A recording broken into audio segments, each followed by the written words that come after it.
You know, it's been a little while since I've covered a DreamWorks game, and by the time this video comes out, it'll have been almost a year since I first filled up my shovel with their mediocre racing game refuse. I can't imagine there's much left, but let's see if we can dig any deeper in this dung pile. No, no, no. Huh, looks like we may only have two games left. Ant's Extreme Racing and Shrek Swamp Kart Speedway for the Game Boy Advance. I had no idea that Shrek had a second racing game, though I guess this would be the first since it released in 2002. And Smash and Crash came later in 2006. Since we're coming up on the year anniversary of Smash and Crash, I think I'll pop this in the old Game Boy and give it a try. Sorry, Ants, maybe another time. Well, let's see what we're working with.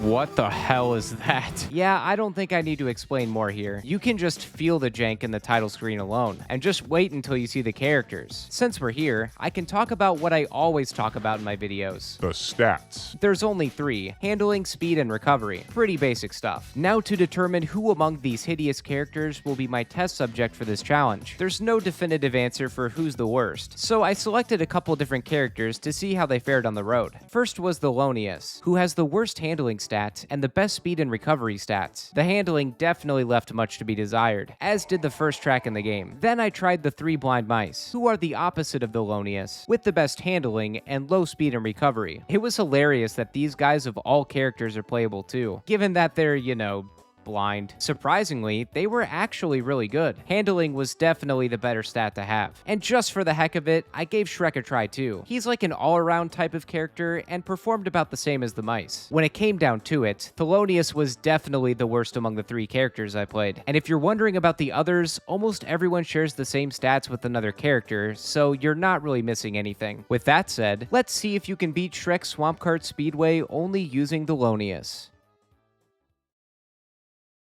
For this challenge, I'm going to try and complete the entire single-player game on hard mode. There isn't much to say about this game, I mean, just look at it. But there are some things that confuse me throughout the playthrough, so I'll catch you up to speed on those. Yes, there's a start boost, drifting, and even brake turning of all things. But let's look at the items. Pumpkins are skill shot attacks, and if you hit someone, they'll slow down, or sometimes just explode. There's a red hood that I think is invincibility. The thumbs up makes everyone small and slows them down. The tortoise is a speed boost, and if you collect 4 of these hard-to-see Shrek icons, you'll get a special item that's exclusive to each character. Oh, and debuff items are in this game too. They won't come about if you're in first place and winning or anything like that. You just can't collect the item book when it's dark. There's no Grand Prix or anything either. You have 4 areas with 4 races each, and we begin with Shrek's Bog and Bayou and the Swampy Rally. I'm sorry for the absolute putrid scenery you're about to witness, because this game is ugly. The Bog and Bayou was bogged down with awful visuals and even worse gameplay. In case you're wondering, Thelonius turns as stiff as he looks, and drifting doesn't really help out either. You hold it for more than a second and you go spinning out of bounds. It's a real treat, especially because Thelonius needs to drift to make a proper turn. The track is so basic though, and I won this on my first try since I had a little practice while testing out the other characters. The reward for such a feat? A gaze upon the beautiful character portraits. I got to select my next race and decided on Swamp Fever, and there I got to experience more of the jank to come.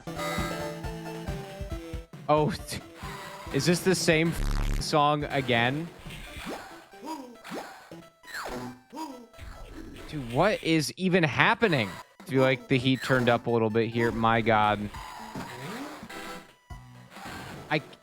I can't tell anything. I don't even know if you'd be able to tell on a Game Boy Advance screen. It's so putrid. Let's break all this down real quick, shall we? Swamp Fever introduces hazards like bodies of water and holes. If you hit them, you respawn on the track. But while you're respawning, you can still get hit by other racers. Oh, and did I forget to mention? If someone runs into you, they'll slow you down. And you'll also slow down if you run into them. It's a lose-lose situation, and I have no idea how this was approved. Other hazards are present here too, like mud puddles that make you slide. Oh, but what color should those be? How about almost the same shade of brown as the track, so you can hardly even tell that they're there? And of course, the foul graphics just make it worse. So I lost this try, and won on my second almost as easily as in Bog and Bayou, though there were still moments of frustration and confusion. See, like, okay, I did something good there, I think. I don't even know what I'm collecting. The turning is like, I know his turning is bad, but like, it's pretty bad. Then we have Deadwood Dash, swapping out the green and brown for this. I tried to go for a start boost, and right when I pressed A before the light turned green, I spun out. That was only the beginning, because I kept falling into the water and got stuck on objects. Okay. Thanks. I experimented a lot with drifting in this level, which I got punished for. And after another reset, I started drifting less and began driving over the terrain to minimize my need to drift. This proved to be fairly effective. The last race in this area is Donkey's Giant Log Morass. That's a mouthful. And unbeknownst to me, a fair bit more than I could chew. This track is not only the worst one to look at because of the log flooring, but it serves as the first boss race against Donkey. While the other races seemed like we were playing on some flawed baby mode, this one leaves you underprepared for the insane challenge at hand. Just take a look at what I was dealing with over here in the second lap. There is literally no hope to catch up. In case you're wondering, that's Donkey all the way in the lead over there. He's so fast and never makes any mistakes. We can't even match him with a max speed stat. And you're not only having to deal with that nonsense, but you're also put up against one of the most poorly made tracks so far, among other things. How am I stuck? What even happened? So everyone else shrinks, but I still can't touch them. What? Did you see how far back it sent me? Just when you thought it couldn't get any worse, more things come to light to show you that it can. I'm not kidding when I say that this was one of the most frustrating races I've ever played. The game really seems to be working against you at every turn. Like, why are there debuffs right by an important shortcut that make you fall off the edge? Why do you get penalized for running over tiny racers? Why does the game set you so far back when you fall off the track sometimes? I never thought that a racing game could be so bad. I don't want to subject you to more of this track. It's already hard enough to look at. So here's some tricks I picked up to help me win. When you first grab an item, hang on to it. Passing through a debuff item while holding anything will negate it. Try and drift boost as much as you can wherever possible. You're gonna need the extra speed. And finally, try to stay packing pumpkins. Remember, they can occasionally knock someone out of the race, and they'll respawn further back. So if you can catch up and hit Donkey enough to remove him from the lead, you should have no issue maintaining it, as long as you don't fall out of bounds or get stuck on a wall. Winning the race unlocks Donkey, and we get this accurate depiction of how this game looks and feels. For the record, this race took me over 40 minutes to beat. It got so bad to a point that I had to shut off that god-awful music for a bit. I can't take this music right now. It's driving me crazy. The second area is Forest Run, and we start out with 3 pigs a-squealin'. Compared to Donkey's giant more-ass log or whatever it was called, this was much more easy on the eyes. I also didn't really notice the 3 pigs' houses in the background. I'll give credit here, it could be much worse. And do you hear that? A new music track. You have no idea how genuinely happy I am to hear another song. These things are pretty insignificant though. The track still sucks. What? I didn't have it in me to try again after losing. The Donkey race pretty much took all the wind out of my sails. When I returned, I finished the race quickly, thanks to the shortcut that no one else uses. Any bit of creativity the devs had was completely wasted with the pigs, because Little Red's Raceway was literally just a square of nothing. They did sort of make an effort with the change in the weather. It's supposed to be rain, but it looks more like snow. For some reason, it'll magically fix itself if you slow down or spin out. Gingerbread Village Dash got the weather right, and had snow constantly falling in your face. It really feels like they almost didn't want anything in this game to be revered or visually pleasing, especially because slipping hazards are back. And pray tell, what color should they be? But of course white. On a light-blue track. As much as I've griped, these tracks were much less of a struggle than the ones in Swamp Rally. Guess we'll have to see if Monsieur's Treetop Hood will compare to the first boss race. Oh great, more logs. Couldn't be any other texture. I'm happy to say that the boss race was not nearly as bad as I was expecting, but shenanigans still ensued. Cool. Cool. Cool! I got hit by the same little mudslide 3 times. All right, now we have the star, which means we can cast witch's spells. Okay. No, the witch's spell. Oh, great. I love this. The same strats as before apply here. Go through shortcuts, pack pumpkins, take the lead and win. Like this. Ooh. Boom. Boom. He is so bamboozled, he doesn't even know what hit him. Now we can find out who the Monsieur really is, because I don't remember him from the movie since it's been so long. I still don't know who that is. They really did this man dirty on the portrait. Like Donkey, he also gets the dung treatment, and it's off to Country Hustle. Sunflower Lane was off to a splendid start. Oh, that's great. All the way back to where I wasn't even... Oh my god. So was the attempt after that, and the one after that. This track demanded more turns, and while they weren't bad per se, there was always something getting in my way. Oh my god, I slipped in dung! What is it?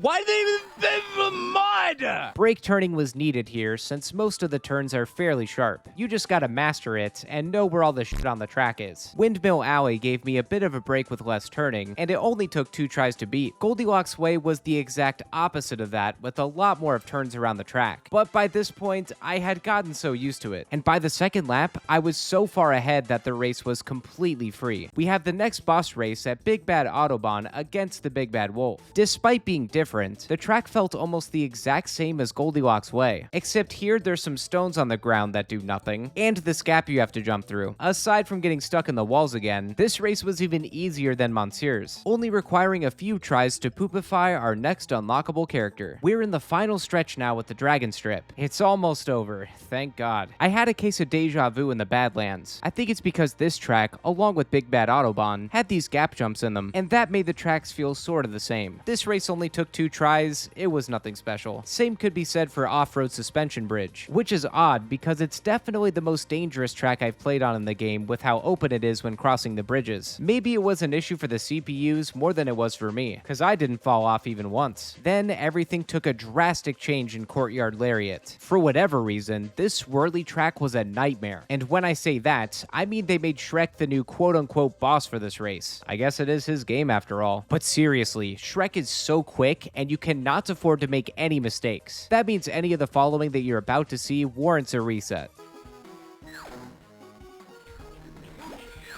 Oh, great. Oh, cool. I guess I just didn't get that. Nice. Nice, dude. I love just being passed 7 times in a row.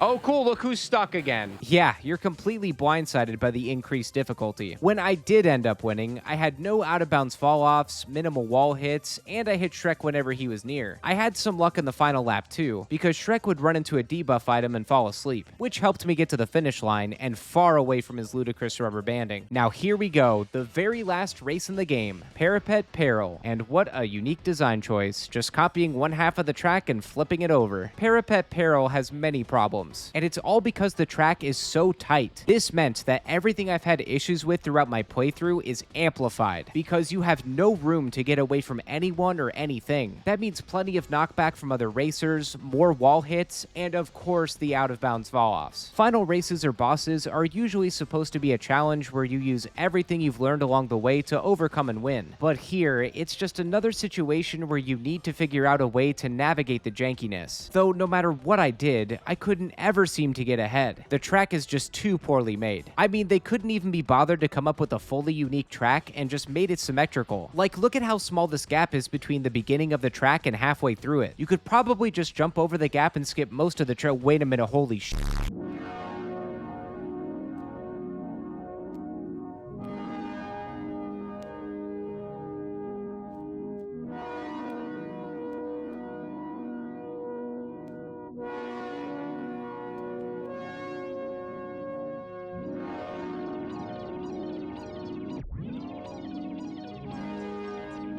Oh, I did it! Oh baby, we got ourselves a chance. If you jump at just the right time and at a good angle, you can make this jump. The only problem is that it leads out of bounds, so you gotta be quick and hit the brakes after you land. I practiced and practiced this jump, hoping it would help lead me to the end of this game.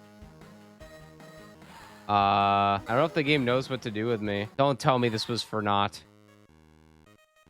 It doesn't count? Yeah, I couldn't believe it. Out of all things in this game, the one thing that works is cheat detection, or whatever the proper term is. I was at a complete loss for what to do, so I did what I normally do in these situations, and looked up a run of someone else completing the race. It all seemed normal, nothing notable to point out, no glitches or tricks, except I noticed that they started out in the front of the line instead of the back. Aside from my first attempt, this whole time I'd been placed behind everyone, unable to get around them because you literally just can't. How could I get a better starting position for this race to have a better chance? Well, to do that, you have to win a race, and then you load into another one starting at the very front. What a complete piece of but at least I know what to do now. So I went all the way back to Shrek's Bog and Bayou since I figured it would be the easiest to win in, and it was. Then I didn't make a save state before the final race because I own this game on a real Game Boy, and proceeded to grind out this track with a little more confidence. It made a world of difference, and I was able to stay within the top 3 instead of fighting for my life to get ahead of anybody, though the uphill battle was still steep. Exactly like Parapet Peril, you cannot afford many mistakes, if any at all, even if you play near perfectly. Lord Farquaad, who I have not even mentioned as the boss until now, will catch up and pass you with ease. Brake turning and drift boosting are so important in this race. Learning the appropriate times to use them will help you stay near Farquaad, and if you ever find yourself in front of him, grab items. When I had my special, I literally waited for him to pass me so I could pelt him to the back and maintain my lead. Fortunately for me, this worked like an absolute charm in the first lap, and Shrek got caught in the crossfire too. Even with this slight lead, the rest of the race was a nail-biter. One trip off the cliff or a wall-hugging scenario would be the end. But I had played this godforsaken track over and over for the last hour, and no shrimp like Farquaad was going to take this away from me.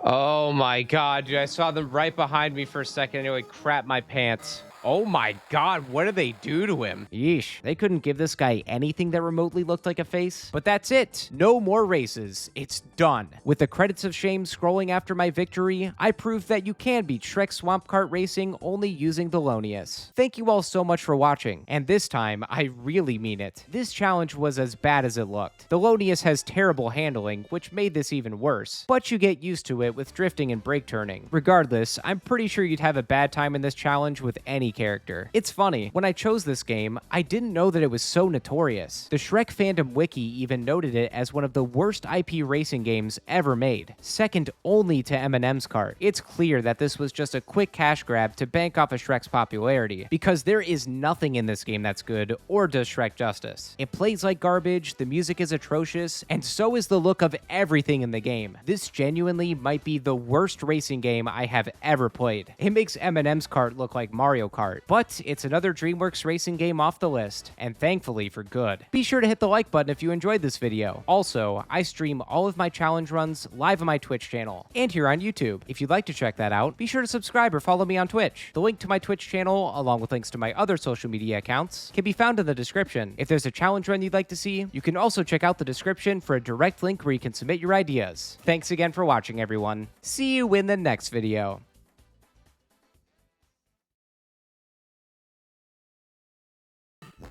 Oh, it did shit out something. What the hell is that? Dude, that's fucking porridge! Pooping out porridge!